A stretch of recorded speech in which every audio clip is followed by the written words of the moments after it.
Selatan, itu masa tunggunya luar biasa sekali, 33 tahun gitu. Nggak bisa next. Nah, selain itu, di Indonesia juga ada yang namanya BPJS gitu ya. Ada 8 penyakit yang paling banyak makan duit BPJS. Yang pertama adalah jantung. Penyakit jantung ini paling banyak memang laki-laki ya, tapi perempuan juga ada. Dia memakan 6,67 triliun per tahun gitu ya. Stroke juga 1,62 triliun per tahun. Yang mana 2 penyakit tertinggi ini itu disebabkan apa? Karena salahnya gaya hidup gitu ya. Jadi jangan melulu hanya menyalahkan, oh ini mah keturunan gitu. Ya memang kalau yang di sebelah kiri ini hemofilia, leukemia, talasemia gitu ya, itu bisa jadi karena keturunan. Tapi kalau sudah kanker, sirosis hati, gagal ginjal gitu ya, yang memakan banyak sekali dana BPJS, itu sebagian besar karena pola hidupnya yang keliru, gaya hidup sehatnya yang salah gitu ya. Jadi teman-teman, ketika kita tidak melakukan gaya hidup sehat, kita nggak cuma ngerugiin diri kita sendiri, nggak cuma ngerugiin keluarga, tapi juga ngerugiin pemerintah gitu ya. Betapa zolimnya kita terhadap pemerintah gitu. Nah ini hadis yang sudah sangat populer dan insya Allah sahih karena yang di riwayat perawinya adalah Bukhari. Ada 2 nikmat yang sering dilupakan manusia, yaitu nikmat sehat dan waktu luang. Jadi kalau lagi sehat, ada waktu, biasanya Pak nonton Netflix gitu ya, nonton series, drakor berjilid-jilid, habis itu ujung-ujungnya apa? Aduh menyesal, lupa nyicil tesis, lupa nyicil skripsi, lupa ngerjain tugas gitu. Nah sebenarnya yang dirasain adalah after effect-nya gitu. Pas nonton Netflix-nya mah seru-seru aja tuh, nonton apa, WeTV atau something gitu ya. Itu semangat banget, ih nonton selanjutnya, next episode. Tapi pas udahannya itu menyesal gitu. Nah, jangan sampai kita menjadi hamba yang kufur nikmat gitu ya, lalai akan nikmat yang sudah Allah berikan. Oke. Gimana sih caranya menghindari hal tersebut gitu ya. Jadi kalau dalam perspektif Islam itu kesehatan secara umum dibagi menjadi 4. Bagaimana kita bersuci atau personal hygiene ya bahasa kedokterannya, pola makan gitu ya, pola hidup dan olahraga. Nah, kalau personal hygiene ini ngefeknya bisa kemana-mana ya. Percuma kita beli skincare 2 juta per bulan atau yang lebih advance dari itu harganya. Tapi kalau toharoh kita atau cara bersuci kita nggak benar gitu ya.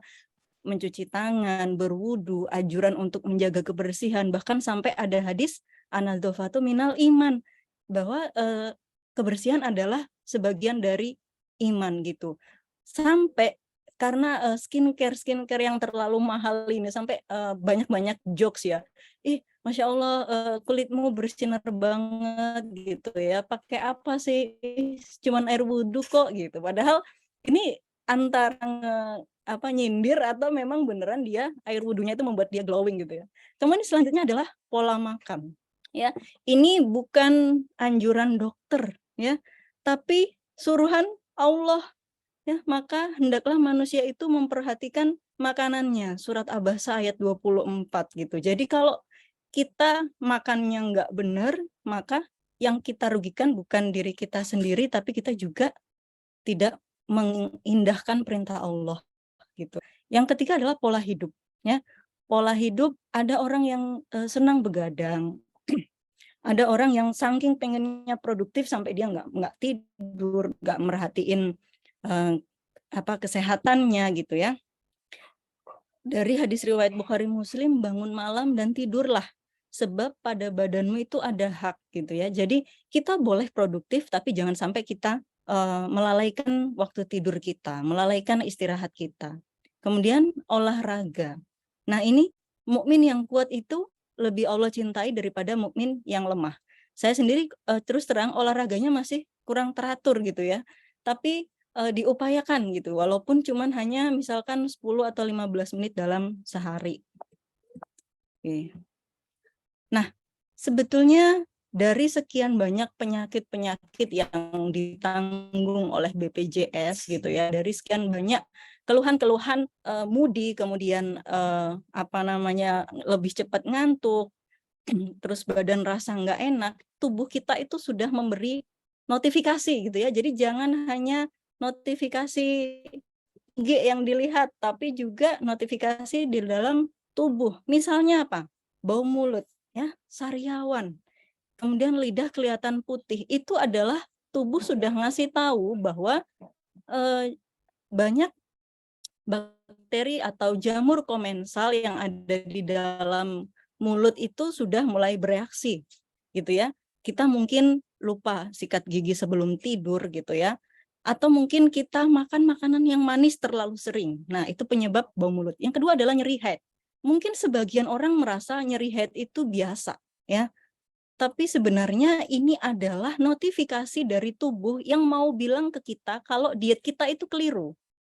Olahraga kita mungkin kurang, atau badan kita kegemukan, tapi kita denial, enggak lah, aku segini mah masih normal gitu.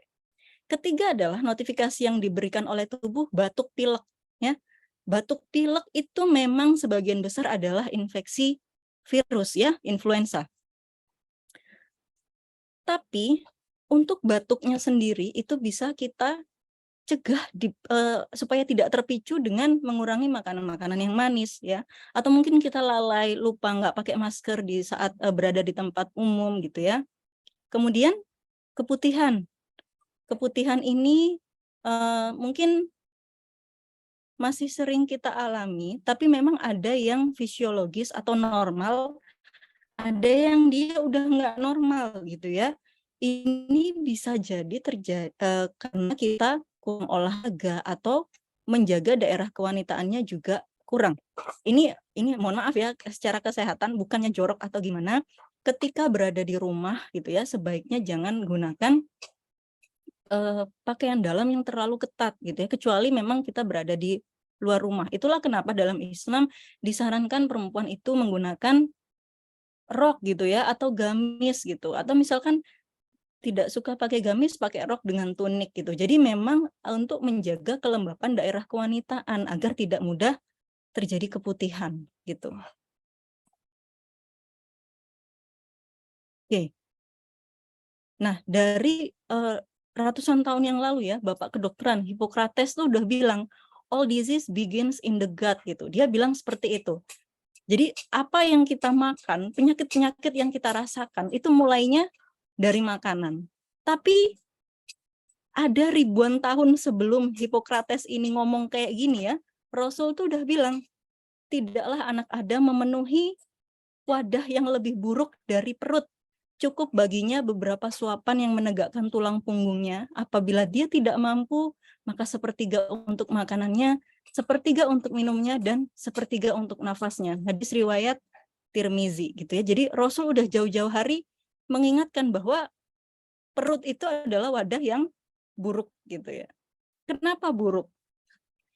Pertama, di dalamnya dia ada banyak mikrobioma. Mikrobioma ini ada yang baik, ada yang tidak baik gitu ya, ada yang oportunis gitu. Jadi kalau yang baik itu ada sekitar 10 triliun mikroorganisme di dalam saluran pencernaan kita yang membantu metabolisme makanan gitu ya.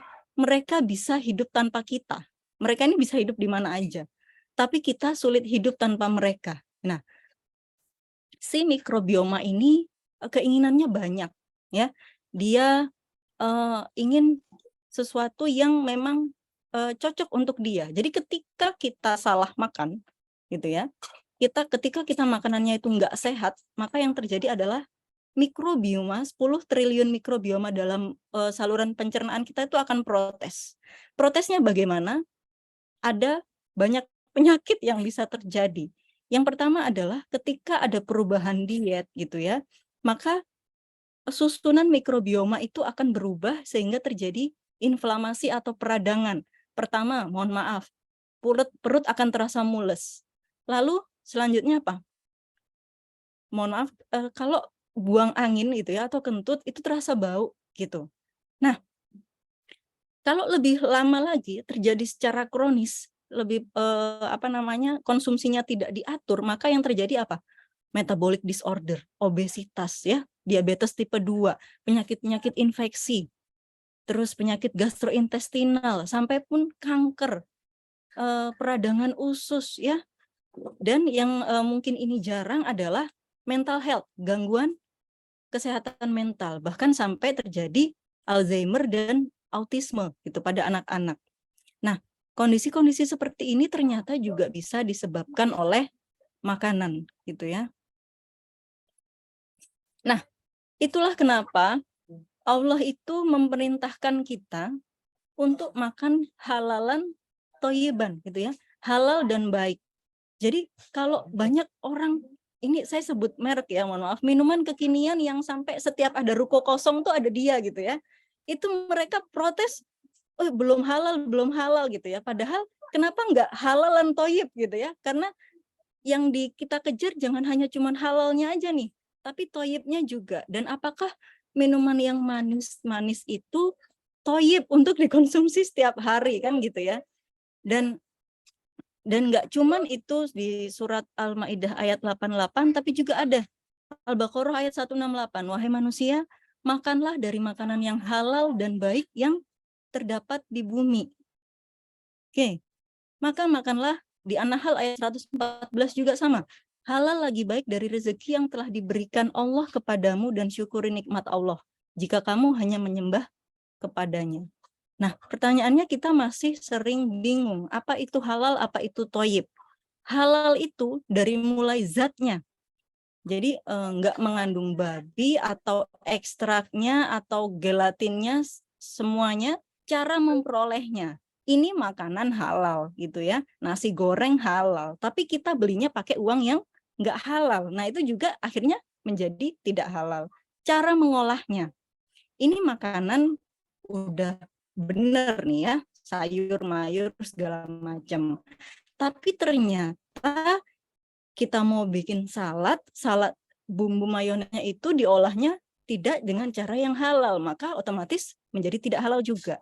Kemudian bagaimana dengan thayyib gitu ya?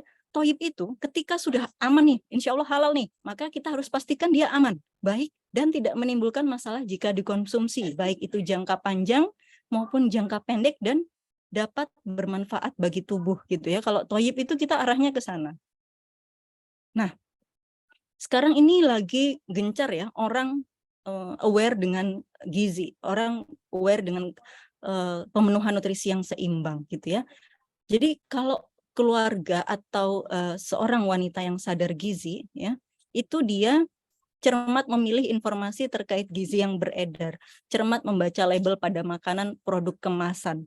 Dia ngotot nggak pernah makan makanan yang manis-manis, tapi dia doyan ngemil ciki. Ciki itu kalau kita lihat teman-teman di belakang kemasannya, itu karbohidrat aja isinya ya. Kemudian pewarna makanan, penguat rasa, terus pengawet ya, itu semuanya ada di label makanannya gitu ya. Apalagi kita ya para ummahat, kita harus mencermati dan memantau tumbuh kembang anaknya gitu ya. Kita harus tahu dan memenuhi kebutuhan gizi keluarga, cermat mengatur menu keluarga, aman, beragam, bergizi dan seimbang gitu. Nah, ini nutrisi dasar untuk keluarga ya, insya Allah saya nggak perlu jelaskan detail karena udah pada tahu di sini ya bedanya protein, karbohidrat, lemak gitu ya.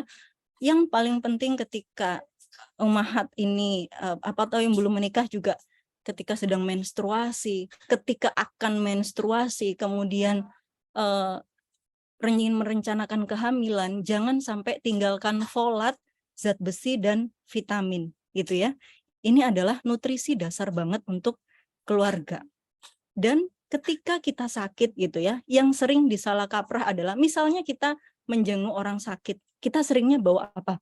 Apel, jeruk gitu ya, buah-buahan. Padahal ketika kita sakit, yang paling kita butuhkan itu dari keenam hal ini adalah apa? Protein gitu ya.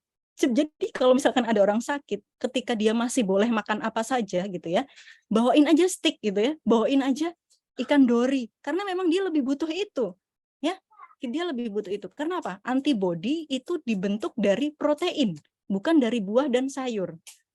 Buah dan sayur gitu ya, atau makanan-makanan yang selama ini mungkin kita bawakan ke saat kita menjenguk teman gitu ya, itu hanyalah mikronutrien ya, sebagai pelengkap dari makronutriennya, protein dan karbohidrat dan lemak gitu. Nah, ini ya, ini kalau kita dulu mungkin belajar pada saat SD 4 sehat 5 sempurna, ternyata sekarang itu sudah tidak berlaku lagi. Yang direkomendasikan pemerintah adalah tumpeng gizi seimbang. Gitu ya. Protein nabati, gabung sama protein hewani, sayur-sayuran, buah-buahan, air putih ya, karbohidrat, dan memantau berat badan. Jadi kalaupun seandainya kita nggak bisa menyajikan ini dalam satu porsi piring, itu nggak apa-apa. Misalnya ada orang nggak suka nih makan pakai sayur, nggak apa-apa, sayurnya dipisah aja, nanti digadoin sendiri gitu ya. Ada orang nggak suka makan buah, nggak enak nih buah rasanya, nggak apa-apa, dibuat aja jus gitu ya. Pokoknya kita modifikasi sebagaimana supaya zat ini bisa masuk ke dalam tubuh kita. Nah, ini. Lalu gimana menjaga kekebalan tubuh ya kalau kita punya anak di bawah 2 tahun, beri ASI, makan dan tidur yang cukup, olahraga, rajin cuci tangan, hindari penyalahgunaan antibiotik. Nah, ini yang masih sering. Apalagi kalau misalkan yang sudah menikah mungkin punya anak lalu berhadapan dengan orang tua atau mertua yang ini kalau nggak kasih antibiotik nih nggak bakalan sembuh nih, udah hajar aja antibiotik, padahal nggak gitu konsepnya ya.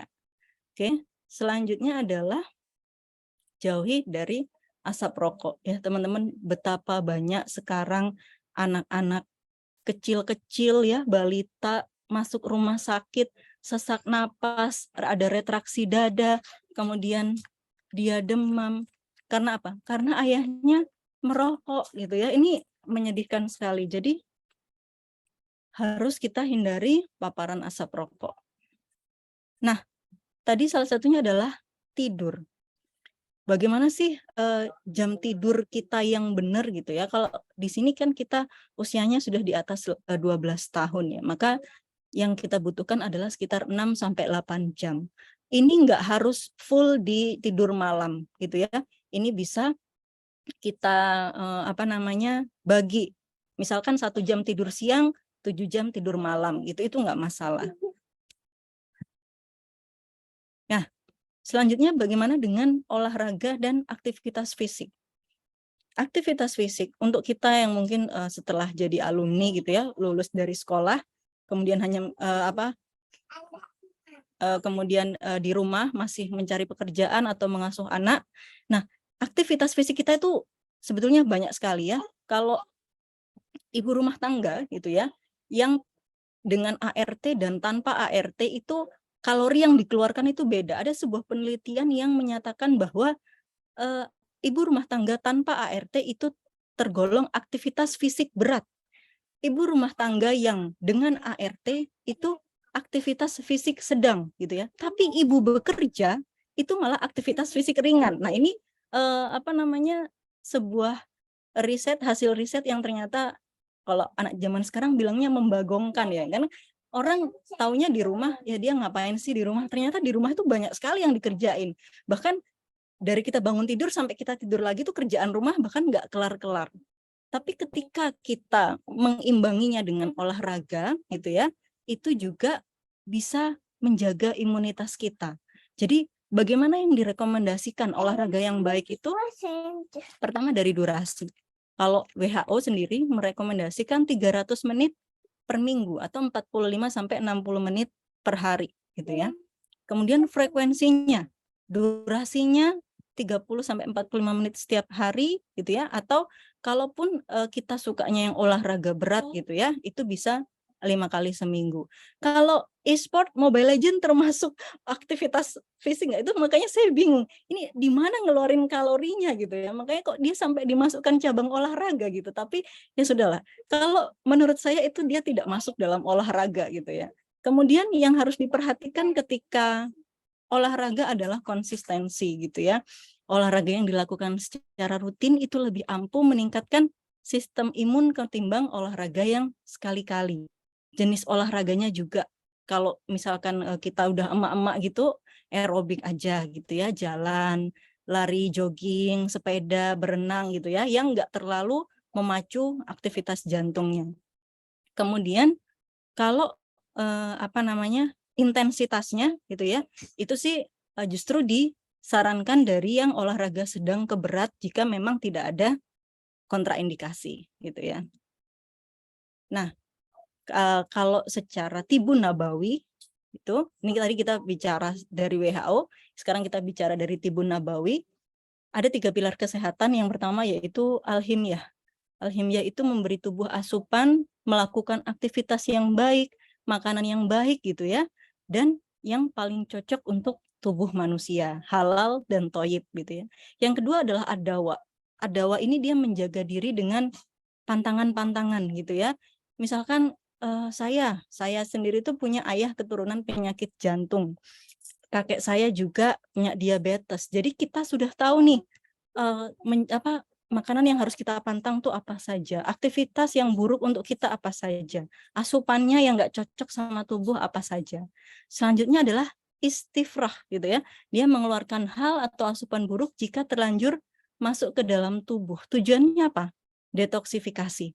Kalau secara riset dua hari dalam seminggu kita itu masih bisa melakukan detoksifikasi ini. Kalau kita sebagai muslim, gampangnya adalah dengan puasa Senin Kamis gitu ya.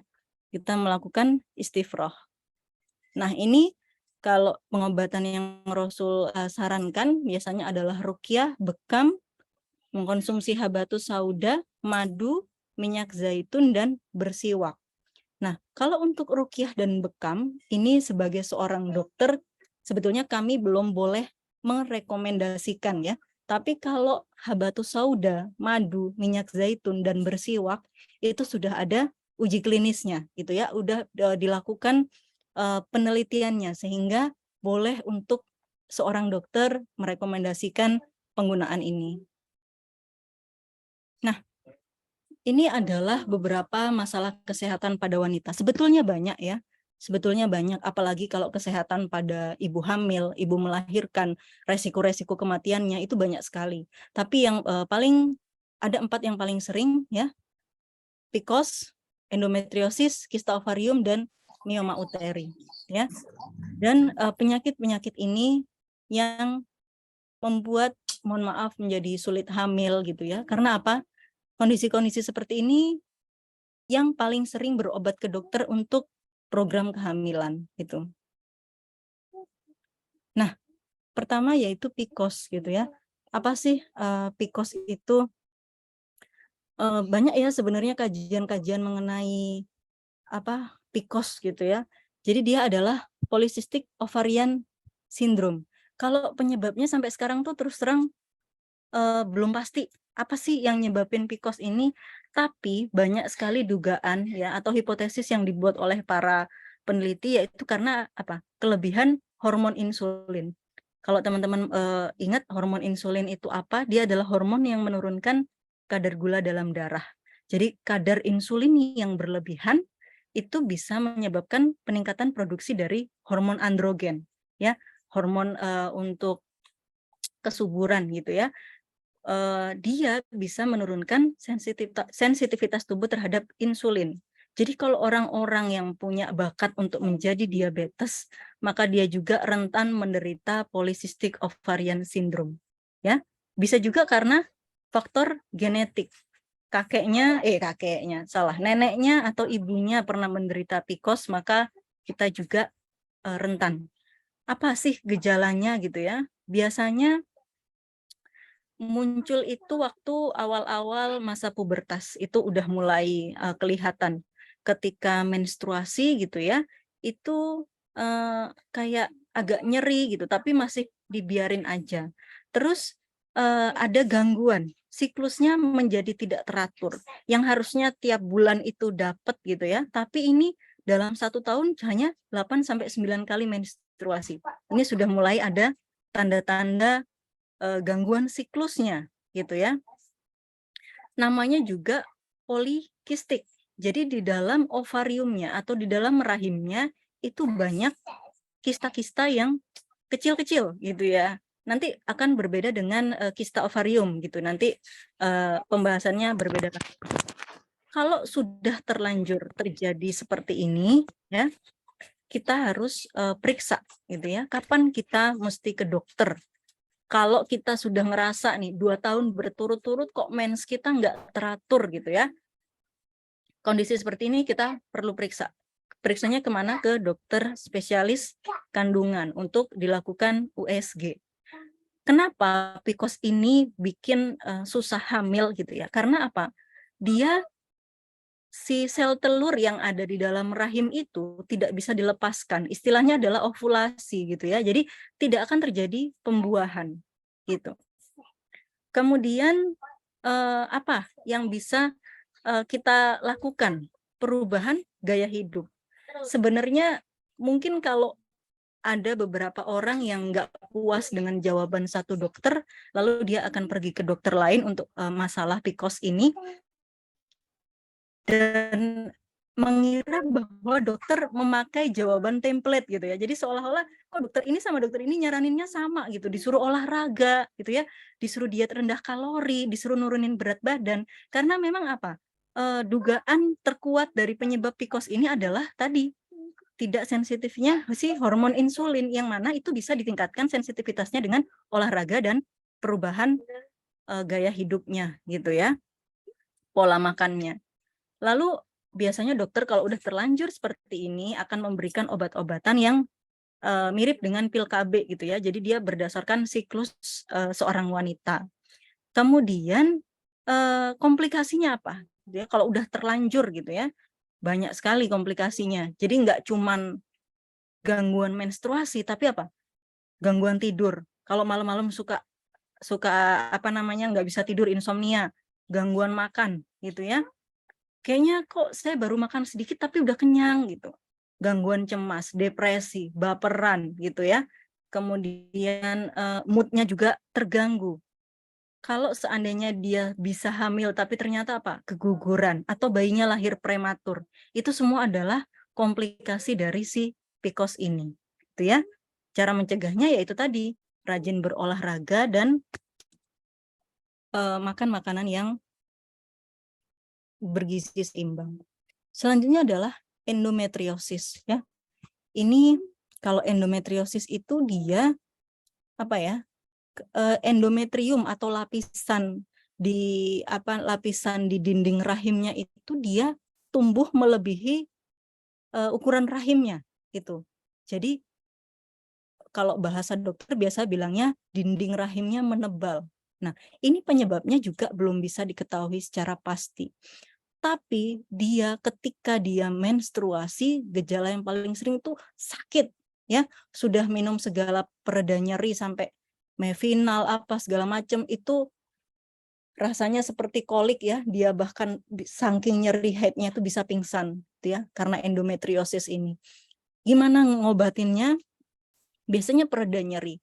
Kalau dia levelnya itu masih penebalannya itu tidak terlalu signifikan, maka bisa ya pakai pereda nyeri. Tapi kalau nyerinya itu sudah sampai bikin dia pingsan, lalu bed rest gitu ya, lalu opname bahkan, maka harus ada terapi hormonal gitu ya. Gimana cara mencegahnya gitu ya? Itu biasanya kita lakukan metode menjaga berat badan tubuh ya, karena ketika tubuh itu misalkan pada orang-orang yang overweight atau obesitas itu akan menekan dinding rahim gitu, jadi seolah-olah dia menebal gitu, padahal sebenarnya ukurannya mungkin normal, tapi karena dia tertekan oleh otot-otot yang kuat di sekitar rahimnya itu karena kegemukannya, maka dia bisa terjadi seolah-olah apa ya, endometriosis gitu. Lalu yang biasa dokter sarankan adalah hindari minum minuman berkafein. Nah, minuman-minuman berkafein ini ternyata bisa memicu penebalan dinding rahim gitu ya. Makanya mungkin mulai sekarang ya, kadang kalau kita buka-buka GoFood, ShopeeFood gitu ya, itu promo-promonya itu menggiurkan banget kopi-kopi kekinian ini ya. Makanya udahlah, daripada kita tergiur mending nggak usah buka sama sekali gitu. Oke, sebentar. Nah, selanjutnya adalah kista ovarium. Jadi kalau teman-teman kalau kista itu ada yang normal, ada yang nggak normal, ada yang fungsional, ada yang patologis gitu ya. Kalau yang patologis ini dia ada sel yang tumbuh abnormal gitu ya. Kalau sudah patologis, dia akan masuknya seperti tumor gitu ya. Tumor ini perlu dipastikan oleh dokter apakah dia ganas atau tidak gitu ya. Kemudian gimana kalau misalkan kita sudah ada gejala-gejala seperti nyeri, perubahan siklus menstruasi, kemudian rasa cepat kenyang gitu ya. Sebetulnya dari ketiga hal ini mungkin mirip-mirip gejalanya. Kita perlu periksa ke dokter untuk periksa USG dan pengukuran kadar hormonnya. Biasanya dokter akan diobservasi dulu nih, sebulan 2 bulan kistanya hilang atau enggak. Karena kalau kita merubah gaya hidup, ternyata kista ini bisa hilang dengan sendirinya ketika ukurannya masih kecil. Tapi ketika ukurannya sudah besar, maka akan diberikan pengobatan gitu ya. Komplikasinya apa? Torsi ovarium. Jadi si rahimnya ini melintir. Itu nyerinya bukan main dan harus dioperasi gitu ya. Lalu ketika dia punya kista, lalu dia olahraga berat, aktivitasnya berat gitu ya. Kalau yang anak-anak kereta gitu ya, anak-anak Jakarta yang desek-desekan KRL segala macam, punya sakit kista, khawatirnya apa? Kistanya pecah karena dia terlalu capek. Apalagi yang sering transit di stasiun Manggarai, naik turun, nah itu menyedihkan sekali itu. Kemudian gimana cara mencegahnya gitu ya? Kita harus selalu waspada jika ada perubahan siklus menstruasi.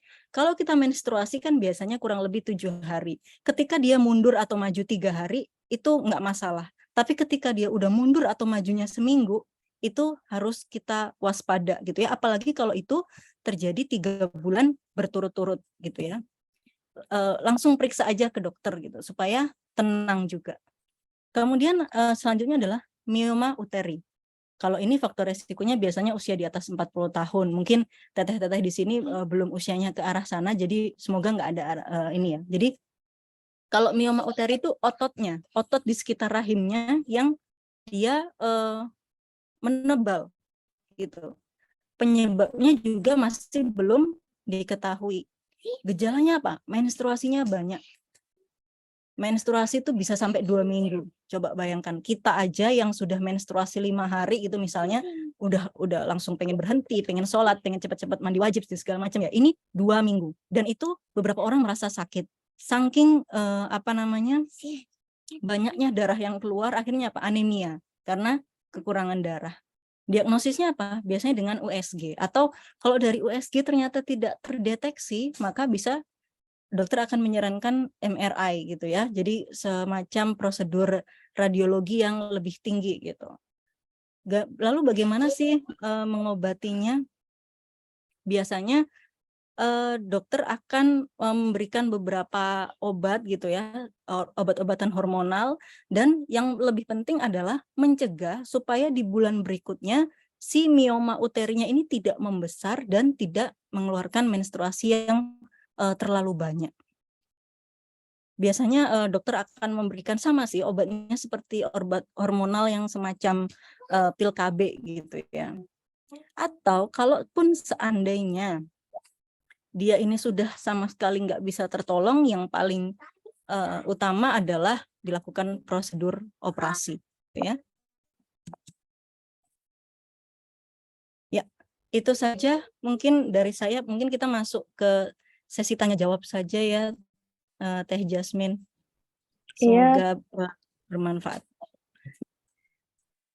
ya, terima kasih Teh Regi atau Dokter Regi atas penyampaian sharing sessionnya. Maksudnya tuh kita sebagai wanita juga sangat awam Teh sejujurnya tentang kesehatan, terus gizi juga kita sering sekali makan jajanan di sekitar Salaman kan banyak sekali tuh makanan enak. Tanpa memperhatikan gizinya apa gitu Teh. Oke, untuk sesi selanjutnya adalah sesi tanya jawab. Nah, di sesi ini saya akan membuka 2 sesi diskusi. Untuk sesi diskusi pertama akan terdiri atas 3 pertanyaan. Bagi peserta atau teteh-teteh yang ingin bertanya bisa mengajukannya di kolom komentar atau jika ingin bertanya langsung ke Teh Regi bisa mengaktifkan fitur raise hand. Oke, silakan teteh-teteh yang ingin bertanya.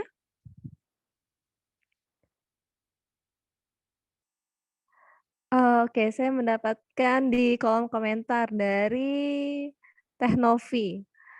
Jazakillah khair, Dok, ilmunya. Mau nanya, Dok, untuk kopi tadi benar-benar tidak boleh sama sekali untuk yang sering PMS ya, Dok? Bagaimana, Iya, Regi?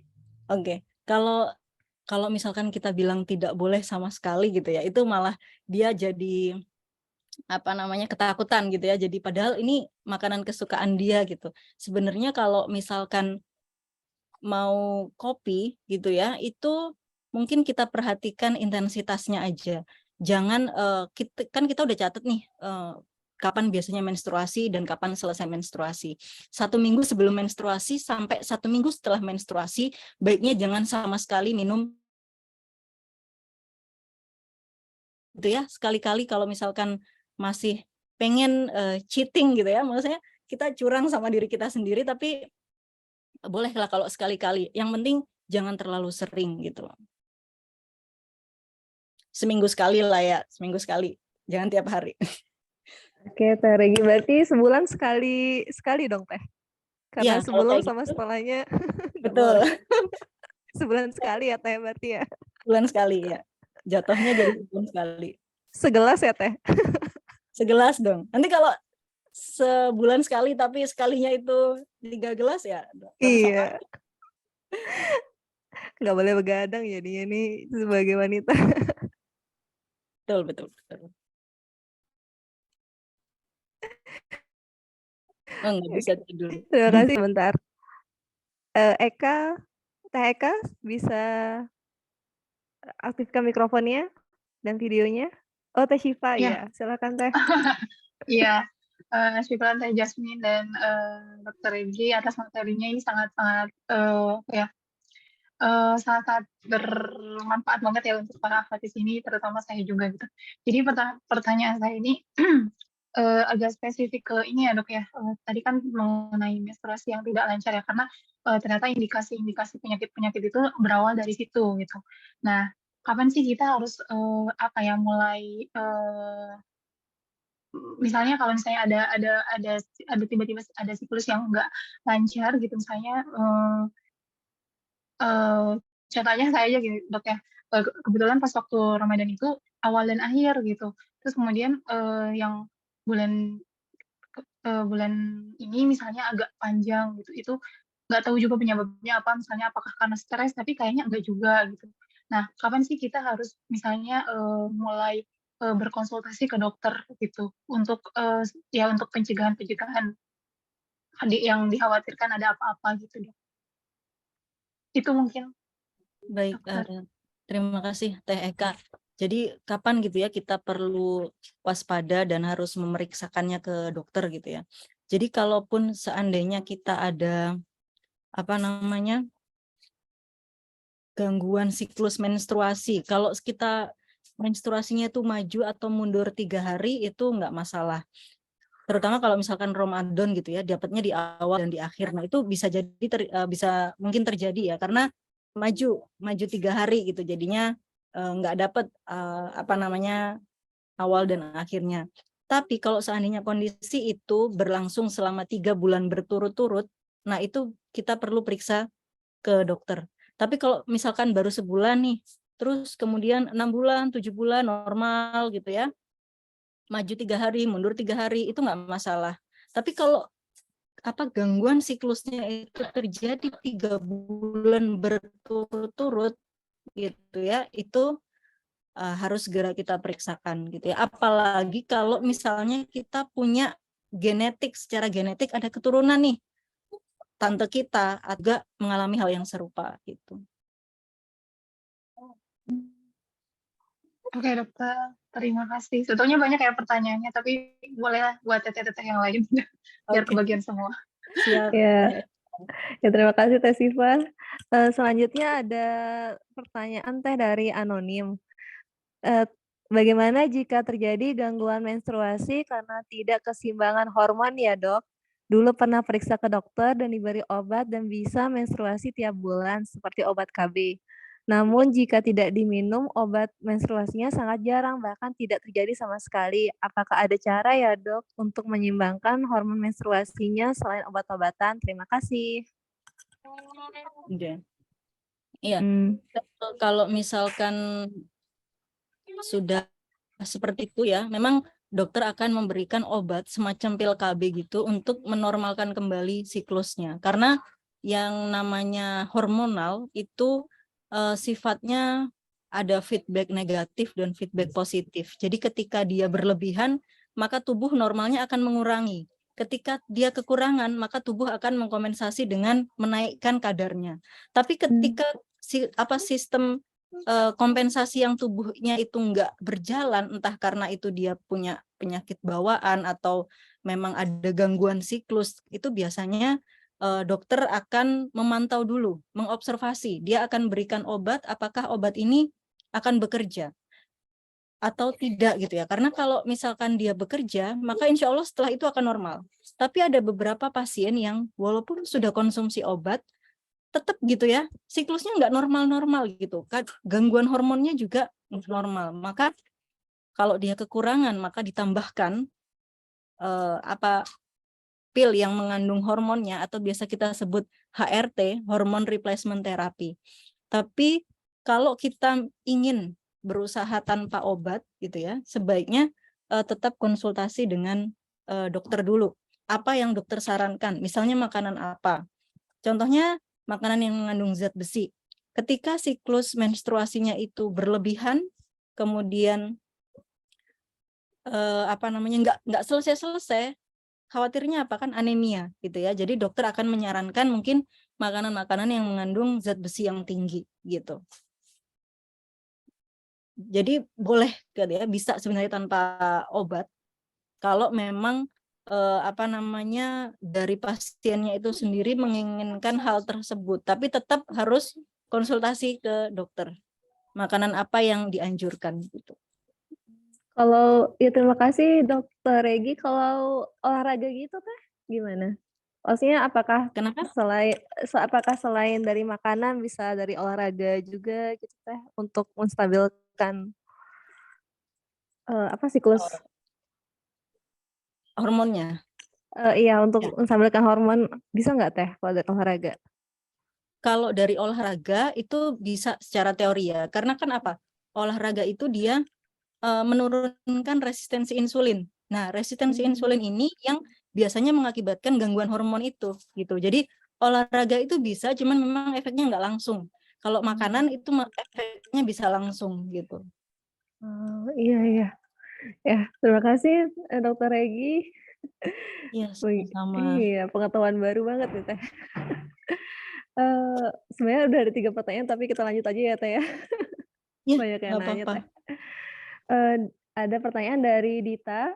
Dok, jika saya perhatikan banyak juga perempuan yang menderita kelainan tiroid, baik hipotiroid atau hipertiroid.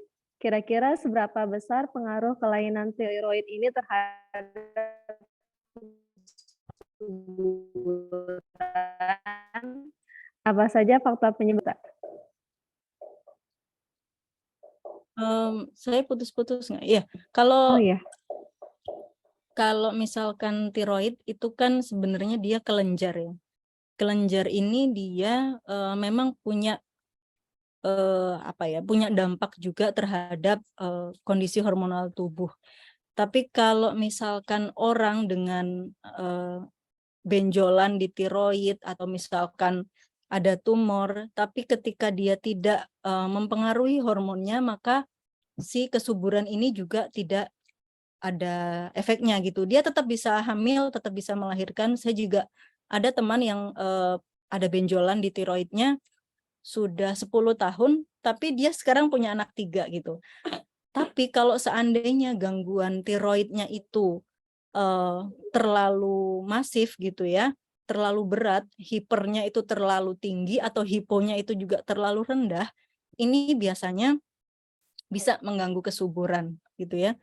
Antara dia mengganggu siklus menstruasinya atau menstruasinya normal tapi rahimnya itu nggak bisa berovulasi, jadi nggak bisa melakukan pembuahan. Jadi ujung-ujungnya tetap sulit punya anak gitu. Nah, kalau udah kondisinya kayak gini, kalau tiroid itu bukan ranahnya ke dokter kandungan, tapi ranahnya spesialis penyakit dalam. Jadi kalau ada kelainan tiroid, periksa dulu ke spesialis penyakit dalam. Kalau dokter penyakit dalam bilang aman, insya Allah tetap bisa hamil, baru ke dokter kandungan gitu. Oke, terima kasih Dr. Regi. Kemudian saya beralih ke yang raise hand. Silakan Teh Sesti. Ada Teh Sesti? Ada, Teh. Ya, silakan Teh Sesti. Oke, izin bertanya, Dok. Kan tadi kalau didengar-dengar yang dibahas itu kan haidnya itu yang telat gitu. Nah, ini untuk kasus teman saya ini kayak misalnya tuh dia datang haidnya itu lebih cepat. Misalnya dalam saya setiap tanggal 20 sampai tanggal 25 gitu. Normal rentang datang haidnya, tapi dia di dalam 2 bulan itu kadang 3 kali gitu. Jadi dia lebih cepat datangnya gitu. Dan itu enggak cuman sekali 2 kali gitu. Kalau saya perhatikan tuh setiap saya haid dia udah haid lagi, dan ketika saya haid dia haid juga gitu. Nah, itu bagaimana, Dok? Terus yang kedua, kalau misalnya kita susah tidur nih, Dok, terus dari misalnya udah diniatin nih jam 10 tuh udah tidur gitu, dan sampai jam 2 pagi tuh masih belum tidur gitu, dari jam 2 baru bisa tidur gitu. Nah, itu gimana tipsnya biar tidur tuh sesuai gitu sama yang udah kita siapin gitu, mau tidur cepat waktu, tapi pada akhirnya jam 2 baru bisa tidur gitu. Bahkan kita tuh nggak nggak mainin HP dan nggak nggak ngapa-ngapain gitu, tapi tetap aja gitu susah tidur, Dok. Terima kasih. Ya, terima kasih Teh Sesti. Kalau tadi itu kasus temannya, kalau itu terjadi selama 3 bulan berturut-turut, wajib periksa sih ke dokter spesialis. Khawatirnya apa terjadi itu tadi ya, PCOS ataukah endometriosis ataukah mungkin kista. Kalau mioma sih insya Allah enggak ya. Cuman kalau temennya tadi itu biasanya orang-orang tuh nggak mau periksa karena apa? Dia nggak ada keluhan. Jadi dia nggak nyeri, nggak pingsan, nggak sampai guling-guling gitu ya. Dan dia fine-fine aja. Ya udah nggak apa-apa. Orang cuman masalah ganti pembalut aja gitu. Nah, kondisi seperti ini baru dia, mohon maaf ya, seperti mungkin menyesal atau gimana ya, ketika sudah menikah kemudian tidak bisa hamil gitu ya. Iya dok, saya sebenarnya dari sebelum nikah ini udah kayak gini gitu lah. Kenapa nggak diperiksa dari dulu? Biasanya dokternya akan bilang seperti itu. Dan ini juga mungkin tidak sepenuhnya salah si temennya ini ya. Mungkin juga bisa akibat mungkin ada faktor keturunan, kemudian dari kurang olahraga, stres, tekanan gitu ya. Itu juga bisa mempengaruhi dari siklus menstruasinya.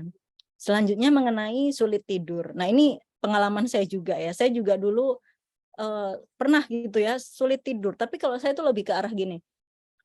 Tidur bisa, habis Isya itu saya sekitar jam 8 atau setengah 9 tuh udah tidur. Tapi kemudian kebangun jam 1 malam, jam 2 malam, lalu nggak bisa tidur lagi.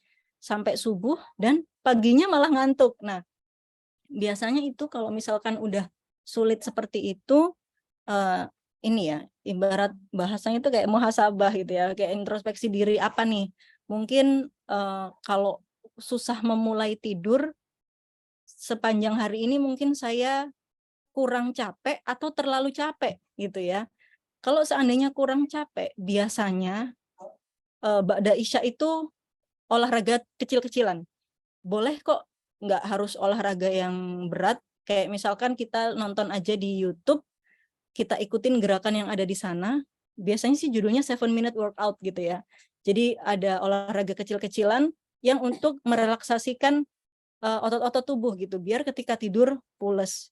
Dan pemahaman yang keliru, kenapa orang sekarang tuh sulit tidur ya, sulit memulai tidur adalah dia menolak makan malam. Aku nggak mau makan malam, takut gemuk. Padahal makan malam itu juga perlu, memang cuman porsinya jangan terlalu besar dan jangan terlalu malam gitu ya. Kayak misalkan habis isya baru makan gitu, jangan. Jadi paling nggak habis maghrib gitu ya, atau menjelang maghrib, nah itu boleh makan gitu ya. Supaya apa? Nanti ketika kita sudah mulai ngantuk dan ingin tidur ya, aliran darah itu mengalirnya ke lambung. Kalau udah ngalir ke lambung, ya fokus ke lambung mencerna makanan, otomatis yang ke otak, ke kepala menjadi berkurang. Akhirnya kita bisa merasakan ngantuk dan tertidur gitu. Kemudian apa tadi ya, olahraga, kemudian sudah nggak ngelihat HP, sudah matiin lampu tapi tetap nggak bisa tidur. Nah biasanya mungkin kalau lagi ada pikiran, lagi kesel sama orang, lagi baper gitu ya, itu juga kadang sampai kebawa gitu ya, nggak bisa tidur, bahkan kebawa mimpi gitu. Bisa tidur tapi masalahnya itu kebawa mimpi. Jadi mungkin masalah-masalah seperti itu dilepaskan dulu gitu ya secara psikologis. Kalau saya biasanya kalau pas lagi kurang susah tidur gitu, udah anti banget sama sosmed gitu ya. IG, kemudian TikTok, apa segala macam, karena sinar radiasi dari ponsel itu juga ternyata mempengaruhi untuk seseorang menjadi sulit tidur gitu. Oke, terima kasih Dr. Regi. Selanjutnya yang raise hand Teh Ayang. Ada Teh Ayang? Ada Teh. Ayo silakan Teh Ayang sampaikan pertanyaannya. Oke, bismillah Dok. Nyambung pertanyaan dari Teh Sesti tadi Dok. Jadi ini titipan dari sepupu sih Dok. Beliau sekarang SMA Dok. Jadi waktu pertama haid itu di kelas 8 sama kelas 9-nya 2 tahun itu haidnya sering Dok, yang kayak Teh Sesti tadi gitu ya. Dalam 2 bulan datangnya 3 kali. Nah, alhamdulillahnya semenjak SMA udah lancar gitu haidnya Dok. Nah, beliau minta ditanyain apakah itu perlu diperiksa atau enggak gitu Dok. Terima kasih sebelumnya Dok. Iya, sama-sama Teh Ayang. Kalau kondisinya seperti itu ya, karena kalau misalkan kelas 8, kelas 9 tuh kan masih masa pubertas ya, masih remaja awal gitu.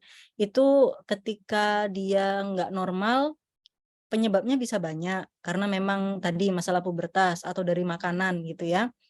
Nah itu kalaupun ternyata sudah sekarang normal lagi ya, saya rasa sih nggak perlu diperiksakan. Yang perlu diwaspadai adalah mencegah agar kejadian itu tidak terulang ya. Cara pencegahannya sama seperti tadi ya, makanannya yang baik, kemudian olahraganya juga yang baik, jangan begadang, jangan minum minuman yang terlalu manis atau terlalu banyak kafeinnya gitu. Atau mungkin kalau cewek-cewek itu biasanya doyannya yang agak pedas gitu ya, seblak-seblak gitu. Sekarang segala micin kalau ini kadang saya tuh kalau nyobain seblak, ini kayaknya nggak ada bumbunya deh, cuman kerupuk sama micin doang gitu. Itu pokoknya kalau habis makan yang nggak bener tuh, itu ya, seperti yang saya sampaikan tadi, ada notifikasi yang diberikan oleh tubuh kita gitu ya. Termasuk salah satunya itu, gangguan siklus menstruasinya. Terima kasih Dr. Regi. Nah, kemudian saya menyambung lagi tadi chat, ada yang bertanya, kalau gluten apakah bisa menghambat siklus haid ya Teh? Gluten. Ya, kalau gluten itu kan sebetulnya dari tepung-tepungan ya. Dia ini termasuk yang lama di metabolismenya gitu ya. Kalau dibandingkan nasi atau misalkan karbohidrat yang lain gitu. Kalau gluten itu mungkin nggak secara langsung ya membuat siklus haid tidak teratur, tapi ketika gluten ini diolahnya menjadi apa dulu gitu kan, diolahnya misalkan menjadi gorengan, kemudian kue-kue yang dicampur dengan lemak trans yang tinggi gitu ya. Ini mohon maaf nih jadi sebut merek ya, kalau kita ke stasiun gitu ya, dari jauh udah kecium roti boy segala macam itu, nah semakin kecium aromanya itu maka kandungan gluten dan lemak transnya makin tinggi gitu. Itu memang tidak bagus untuk metabolisme gitu ya. Kalau udah metabolismenya nggak jalan, nggak bagus, maka siklus haid juga akan mungkin terganggu. Karena apa? metabolisme dari makanan itu berkaitan dengan hormonal. Kalau hormonnya udah terganggu, maka siklusnya juga bisa terganggu. Jadi ada hubungan tapi nggak langsung gitu. Wah, ternyata itu ya Tehnya baru tahu kalau ternyata kalau yang baunya sedap dari jauh itu ternyata juga berbahaya begitu. Iya betul, itu ada lemak Ah, transnya. oh gitu.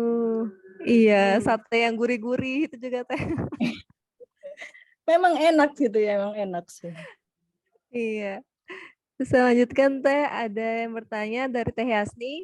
Punten Teh mau nanya, apakah vaksin HPV itu penting? Kapan waktu yang tepat? Yang kedua, bagaimana menjaga kesehatan atau pola hidup sehat bagi yang sering sendawa berlebihan, terutama di malam hari? Terima kasih dokter. Jazakillah khair. Ya, kalau misalkan vaksin HPV itu ya,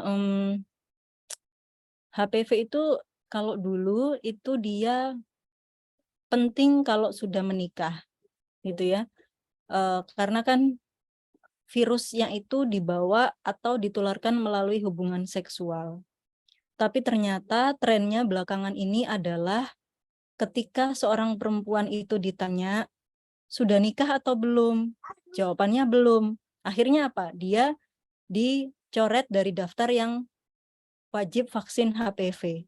Padahal dia sudah pernah berhubungan seksual walaupun belum menikah gitu misalnya ya. Makanya sekarang dialihkan pertanyaannya, bukan sudah menikah atau belum, tapi sudah sexually active or not gitu ya. Jadi aktif secara seksual atau tidak gitu. Karena zamannya juga berubah, akhirnya vaksin HPV itu juga dialihkan. Kalau dia sudah memasuki sudah pernah menstruasi dan sudah pernah melakukan hubungan seksual, even cuman sekali, maka direkomendasikan untuk vaksin HPV gitu ya. Kalau ya insya Allah lah ya, kalau misalkan kita bismillah orang baik-baik, nggak aneh-aneh, kita juga percaya yakin suami kita itu baik-baik gitu ya, nggak jajan-jajan gitu. Itu vaksin HPV mungkin nggak bukan nggak penting-penting banget ya. Jadi sunnah gitu ya. Kalau misalkan kadang ya, kenapa kasus HIV/AIDS itu lebih banyak pada ibu rumah tangga yang dia nggak pernah keluar, tapi ternyata suaminya ini yang kurang baik akhlaknya, sehingga ibu-ibu yang seperti ini, yang suaminya jarang di rumah, maka dia diwajibkan vaksin HPV gitu. Terus menjaga kesehatan atau pola hidup sehat bagi yang sering sendawa. Sendawa ini dia kaitannya dengan dispepsia. Kalau dispepsia itu kalau yang dispepsia itu lambung. Jadi dia ini entah itu karena lambungnya iritasi gitu ya, atau mungkin memang secara tadi ya udah jelasin soal mikrobioma. Jadi bakteri-bakteri baik yang ada di dalam saluran pencernaannya itu terganggu karena pola makan yang tidak baik, sehingga terjadi dispepsia. Dispepsia itu menimbulkan sendawa, kemudian rasa penuh gitu ya. Jadi baru makan sedikit udah penuh. Nah, kalau misalkan sudah terjadi seperti ini, maka sebelum tidur gitu ya, usahakan minum air hangat. Hindari makanan-makanan. Kalau saya itu biasanya bilang ke pasien itu ada 5 ya.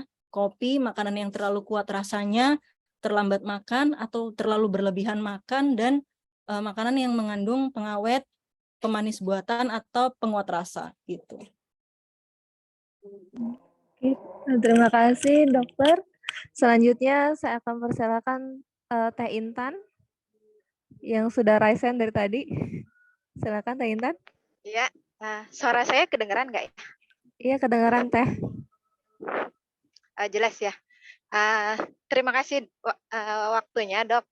Jadi perkenalkan saya Intan.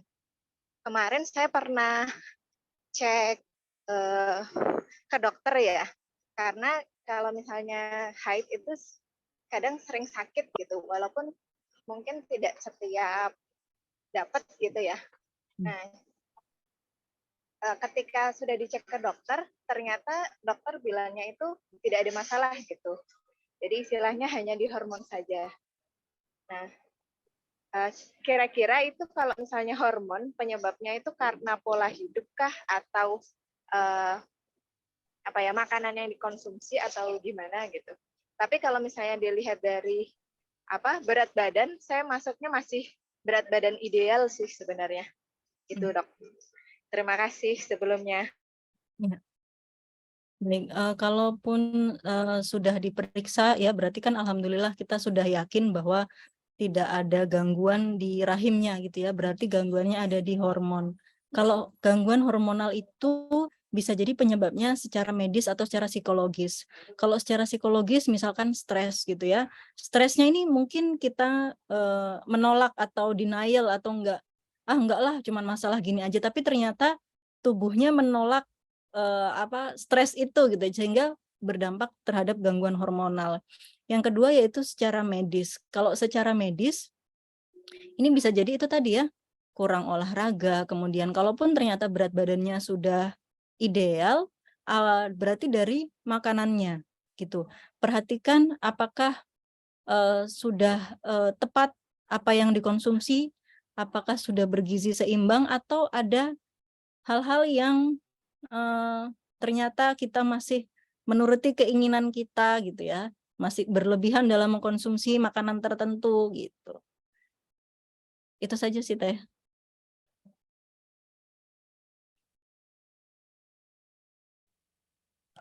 Oke, terima kasih Teh Regi. Di sini sudah azan sih sebenarnya karena saya di tengah Wita. Oke Teh, ini ada Di mana? pertanyaan. Teh? Oh, saya di Lombok Teh. Di Lombok, Masya Allah. Keren Teh ke Lombok. Oke, siap. Ada yang bertanya Teh Reza, dokter, apa ciri-ciri mahasiswa stres, indikator apa yang harus kita konsumsi sehingga kita harus pergi konsultasi ke medis? Terima kasih, Dok. Oke. Ciri-ciri seorang mahasiswa stres. Waduh. Apa ya? Kalau saya dulu waktu jadi mahasiswa, stres itu ya gimana ya, kalau di kedokteran tuh kayaknya tiap hari stres ya. Jadi stresnya tuh bisa banyak, dari tuntutan akademis, peer pressure, teman sendiri gitu ya, kompetitif lah, ada yang sikut-sikutan lah, segala macam, atau tekanan dari dosen. Ketiga hal itu sih biasanya yang masih dipikirin sama mahasiswa. Nah, mahasiswanya ini apa dulu nih, udah menikah apa belum gitu. Kalau mahasiswanya udah menikah, juga bisa jadi ada tekanan dari pasangan atau dari anak atau dari keluarga gitu. Nah, ciri-cirinya stres tuh biasanya apa ya? Dengerin kuliah, nggak fokus, masuk telinga kiri, keluar telinga kanan. Denger dosen ngomong apa tapi nggak masuk gitu ya, nggak nyangkut gitu. Itu udah salah satu tanda tuh kalau udah mulai stres. Kemudian demotivasi, ya, mau ngapa-ngapain nggak semangat gitu. Bangun tidur mau ngelihat kampus, mau ke kampus, mau ngelihat jadwal itu males. Nah itu udah salah satu tanda ya indikator stres gitu. Jadi sebenarnya kita yang bisa merasakan sendiri ya. Bahkan termasuk ketika kita itu tadi gampang ngantuk, cepat lelah, berasa jompo, moodnya jelek. Nah ini juga ciri-ciri stres. Kalau misalkan sudah ada seperti itu ya, kalau di mahasiswa S1, S2 itu biasanya ada yang namanya dosen pembimbing akademik. Boleh konsultasi ke beliau atau misalkan ada klinik psikologi gitu ya. Kalau di UI ada sih klinik Makara yang memang dia memfasilitasi mahasiswa-mahasiswa yang pengen curhat gitu ya. Nah ini bisa dicoba. Tapi kalau itu sudah dicoba dan nggak berhasil gitu ya, kita harus konsultasi secara medis gitu.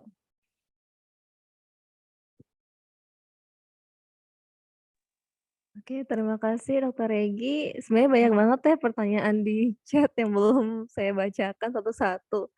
Tapi karena berhubung waktunya tinggal 5 menit lagi, jadi mungkin yang raise hand di Zoom meeting, saya persilakan dahulu ya Teh. Teh Anissa? Baik, Ya, Dok, silakan Teh. pertama Teh terima kasih atas kesempatannya. Perkenalkan nama saya Anissa. Ini mungkin saya ingin bertanya dari personality yang terjadi di diri saya sendiri ya, Dok. Saya ingat banget saya itu pertama kali menstruasi itu SD kelas 6 dan untuk siklusnya itu 28 hari dan siklusnya 28 hari dan waktu menstruasinya itu 7 hari. Nah, tapi ketika saya SMA itu langsung berubah drastis, Dok. Jadi saya haidnya itu cuma 3 hari dan untuk selang waktunya itu 35 sampai 38 hari sekali gitu dan itu sampai kejadiannya sampai sekarang. Dan sejak SMA ini setiap lagi halangan itu tuh rasanya tuh sakit banget, Dok, dan tidak bisa kayak bawaannya tuh ingin tidur aja gitu, ingin marah-marah aja gitu, Dok. Dan kalau sebelum-sebelumnya itu nggak pernah bahkan saya pun nggak sadar kalau misalnya tuh saya lagi halangan gitu, tapi semenjak SMA itu langsung kayak berubah drastis gitu, Dok. Dan juga kan di bagian ketiak saya ini kan ada pembengkakan kelenjar getah bening dan saat saya pertama kali mens sampai SMA itu dia tidak ada, dan setiap mens itu dia tidak ada rasa sakit gitu di kelenjar getah beningnya, tapi semenjak SMA sampai sekarang setiap kali mens itu dia terasa sakit gitu, Dok. Apakah itu ada indikasi ini tuh permasalahannya itu apakah terjadi di hormonal atau apakah lebih baik saya periksakan ke dokter seperti itu, Dok? Ya. Oh, berarti ini ya dari mulai kelas 6 SD sampai SMA nggak ada masalah, tapi dari SMA sampai sekarang baru kerasa gitu ya. Iya, Dok. Kalau didengar dari ceritanya sih kalau udah sampai 3 hari per 35 hari sekali menstruasinya, kemudian selalu nyeri di bagian kelenjar getah beningnya, itu saya rasa harus periksa ya. Periksanya pertama ke dokter spesialis penyakit dalam dulu. Nanti kalau seandainya dari beliau menyatakan bahwa oh ini pembengkakannya bisa diturunkan dengan obat-obatan, nggak terlalu bermasalah, nggak mengganggu secara kosmetik maupun nggak mengganggu secara metabolisme, maka setelah itu dinyatakan aman baru ke dokter spesialis kandungan gitu. Karena kita juga perlu periksa nih di rahimnya ada masalah apa, kok bisa perubahannya drastis gitu ya, dari yang 28 hari jadi 35 hari. Dari yang full 7 hari sampai hanya 3 hari gitu. Ini kan khawatir ada masalah gitu. Ya, Dok. Oke. Baik, terima kasih, Dok. Sama-sama. Jadi kalau periksa ke dokter itu sebagian orang ada yang takut ya, ntar malah ketahuan penyakitnya gitu. Nah, terus emangnya kenapa kalau ketahuan? Kan kalau seandainya pun ternyata nggak ada apa-apa kan malah lebih lega gitu ya daripada kita menduga-duga terus gitu. Ya, terima kasih Dokter Regi. Ya, Dok, kita sebagai perempuan juga kayak malu sebenarnya Dok ke dokter. Iya sih. Kalau ada masalah. Teteh di sini mohon maaf karena banyak pertanyaan yang belum bisa dijawab oleh Dokter Regi. Kami sebagai panitia akan menampung pertanyaan-pertanyaan tersebut dan semoga nanti bisa dijawab secara tidak langsung oleh Dokter Regi. Jika Dokter Regi berkenan. Iya, nggak masalah. Ya, terima kasih banyak Dokter Regi.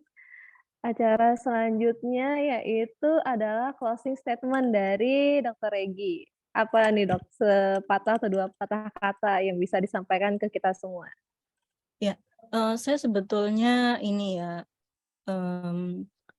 merasa tertantang gitu dengan topik yang disuguhkan oleh panitia ya. Strong woman starts here gitu. Jadi kayak kenapa harus strong woman gitu? Karena apa-apa itu semua cewek gitu ya. Apa-apa semua perempuan. Kayak anak cerdas, pintar, genetiknya siapa? Perempuan gitu. Karena gen kecerdasan itu dibawa oleh kromosom X. Yang punya kromosom X yang menyumbangkan itu siapa? Perempuan gitu. Terus kalau karena di Indonesia itu masyarakatnya masih apa-apa ibu, apa-apa emaknya gitu ya. anak sakit ibunya, anak telat sekolah ibunya, anak ini semua ibunya. Jadi betapa pentingnya seorang perempuan itu hidup sehat gitu ya. Bukan perempuan nggak boleh sakit ya.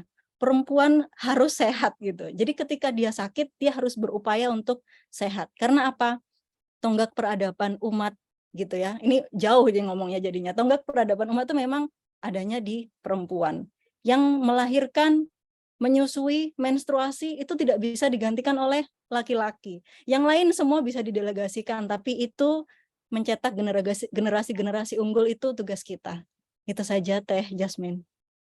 Jawa, Teh Regi. Terima kasih banyak Teh Regi atas inspirasinya dan pengingatnya ke kita semua bagi yang belum berkeluarga dan juga akan berkeluarga. Jadi kita harus menjaga kesehatan dan juga tahu pola hidup, pola makan yang sehat seperti apa.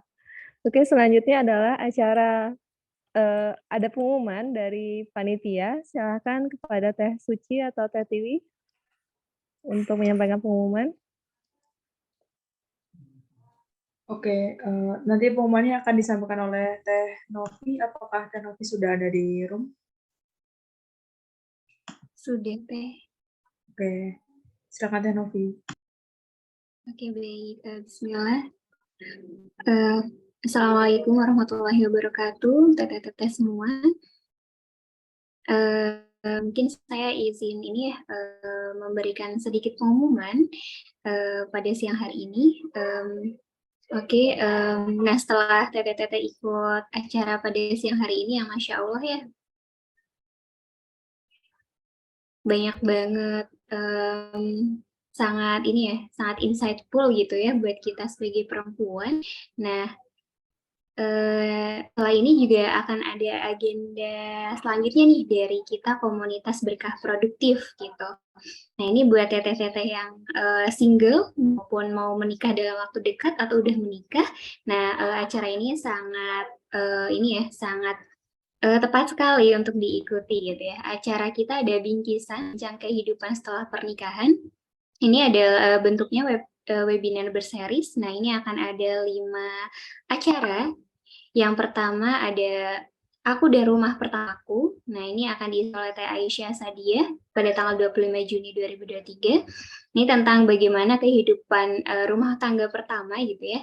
Kemudian yang kedua ada Jaga Lisan Jaga Hati mengenai komunikasi efektif baik dengan suami, mertua maupun dengan tetangga yang akan diisi oleh Pak Cah dan Bu Ida pada tanggal 2 Juli 2023. Kemudian yang ketiga ada Wonder Mom menjadi chef dan ahli gizi keluarga. Nah, ini mungkin lanjutan ya dari materi yang tadi gitu ya, bagaimana kita sebagai perempuan menjaga nutrisi gitu buat keluarga nantinya. Akan diisi oleh Teh Davria Rianda pada tanggal 9 Juli, kemudian ada materi tentang manajemen keuangan keluarga oleh Mbak Amalia Khairunisa pada tanggal 16 Juli, dan materi kelima mengenai parenting, mengenai Be a Good Home Educator yang akan diisi oleh Mbak Nisa Nur Arifah tanggal 3 Juli 2023. Nah, bagi teteh-teteh yang berkenan untuk ikut, bisa langsung diisi di link yang tertera di ini ya, nggak kelihatan ya, mungkin nanti bisa kami share lagi. Kemudian untuk HTM-nya, untuk satu acara harganya 30.000. Nah, kalau misalnya teteh ikut 5 acara, harganya hanya 125.000. Nah, mungkin nanti bagi yang tertarik buat ikut, langsung isi linknya, atau misalnya kira-kira ada temennya nih lagi butuh materi yang terkait dengan ini, nah bisa juga di-share. Kemudian untuk pengumuman selanjutnya, nah teteh-teteh yang next teh. Nah, oke. Nah, bagi teteh-teteh yang hendak menyalurkan infaknya gitu ya, untuk mendukung kegiatan-kegiatan yang diselenggarakan oleh komunitas berkah produktif. Nah, kami menyediakan donasi gitu ya buat teteh-teteh semua, bisa dilihat di layar gitu ya, bisa salurkan ke rekening yang ada di layar atau melalui GoPay, dan setelahnya bisa dilakukan konfirmasi. Nah, insya Allah nanti dengan donasi dari teteh-teteh sekalian gitu ya, akan kami salurkan gitu ya menjadi kegiatan-kegiatan yang bermanfaat seperti pada siang hari ini gitu. Oke, lanjut ya Suci. Nah, terkait dengan acara siang hari ini. Nah, Teteh bisa isi link evaluasi berikut ya, bit.ly/evaluasi sharing alumni pasca. Nah, juga bisa kasih masukan-masukan gitu ya, kegiatan seperti apa yang kira-kira perlu nih diadakan oleh komunitas ini. Oke, baik. Mungkin sekian pengumuman dari panitia. Terima kasih. Assalamualaikum warahmatullahi wabarakatuh.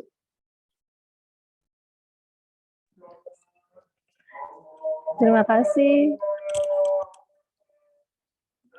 Terima kasih Tenovi atas pengumumannya, dan jangan lupa teteh-teteh di sini untuk follow IG Kamil Ladies, yaitu sebuah forum, sebuah sarana bagi kita semua untuk mengetahui webinar-webinar dan juga pertanyaan-pertanyaan yang belum terjawab akan disampaikan dan dipost di Kamil Ladies. Jadi bagi yang penasaran pertanyaannya belum terjawab, silahkan di-follow juga IG Kamil Ladies. Oke, kalau begitu saya tutup webinar series pada sore hari ini. Marilah kita sama-sama mengucapkan hamdalah, alhamdulillahirrahmanirrahim, dan istighfar sebanyak 3 kali, astagfirullahaladzim, astagfirullahaladzim, astagfirullahaladzim, dan juga membaca doa kafaratul majelis. Subhanakallahumma wihamdika, asyhadu an la ilaha illa anta, astaghfiruka wa atubu ilaik. Terima kasih kepada Teteh dan juga Teh Regi, sangat bermanfaat sekali ilmunya. Saya banyak belajar dari Dr. Regi tentang kesehatan wanita, tentang menjaga pola hidup, dan harus dimulai saat ini. Terima kasih banyak Dr. Regi, dan terima kasih kepada teman-teman yang sudah hadir dari awal hingga akhir acara. Semoga acara di siang sampai sore ini menjadi berkah dan juga menjadi awal mula kita untuk memperbaiki pola makan dan pola hidup yang sehat. Jazakallah khairan. Wassalamualaikum warahmatullahi wabarakatuh. Waalaikumsalam. Warahmatullahi wabarakatuh. Jazakallah, Dok. Terima kasih, Dokter.